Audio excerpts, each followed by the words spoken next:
নমস্কার বন্ধুরা, কেমন আছেন সবাই? আশা করি অনেক ভালো আছো। আমি অনেক ভালো আছি। ত্রিপুরা ছোট্ট একটা গ্রাম থেকে আমি পঞ্চমী। বন্ধুরা শুভ দুপুর। বন্ধুরা আজকে তোমাদের দাদাভাই আর কি বাড়ি থেকে কীর্তন থেকে বাড়িতে আসছে। তো আমি তোমাদের দাদাভাইয়ের জন্য অপেক্ষা করছিলাম। তো করতে করতে আমি রাস্তা থেকে একটু বের হয়েছি।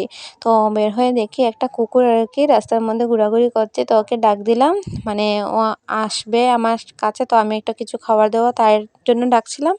তো ও এসে বসেছিল বাইরে। তো আমি কি করছি, ঘর থেকে নিয়ে আর কি মুড়ি নিয়ে যাচ্ছি, ওকে দেবো, ও খাবে। তো আমি মুড়ি তো ওকে দিচ্ছি, আর দেখতেই পাচ্ছ আমার দিকে কীভাবে তাকাচ্ছে ও। তারপর মুড়িটা তো দিয়ে দিলাম। তারপর দেখতে পাচ্ছ ও আমাকে ভয় পাচ্ছে, আমি ওকে মারধর করি, তাই একটা কিছু একটা যাই হোক ভয় পাচ্ছে ও।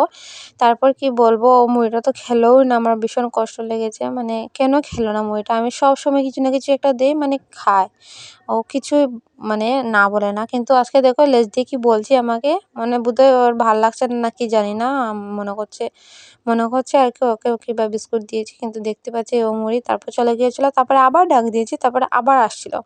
তারপর তো কি হলো বন্ধুরা, ও চলে গিয়েছিলো, আবার ডাকছি আসলো। তো আমি দেখিয়ে দিচ্ছি যে মুড়িটা খাওয়ার জন্য, ও খাচ্ছে না। তারপর তোমাদের দাদাভাই চলে আসলো। তোমাদের দাদাভাই চলে আসলো। তোমাদের দাদাভাই হাত থেকে কি নিয়ে এসেছে অবশ্যই কমেন্ট করে জানিও। ভালো লাগলে লাইক কমেন্ট করতে ভুলবে না। দেখা হচ্ছে পরের ভিডিওতে। বাই।